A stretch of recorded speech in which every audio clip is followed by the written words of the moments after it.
Hi guys, I have Annie here, and she tested 2.5 on the Volhard scale. She is going to be a very adaptive dog, very able to be active. Also would make a very good playmate with kids, especially if you have kids that are really active. She will adapt well, and she would also make a good service dog. She is the smaller of the litter, and you can see she has some key features. She's a very cute puppy.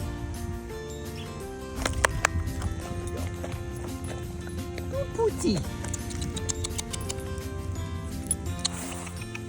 Good puppy. Yeah.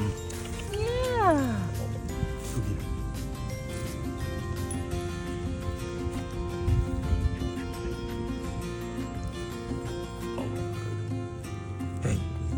Good girl.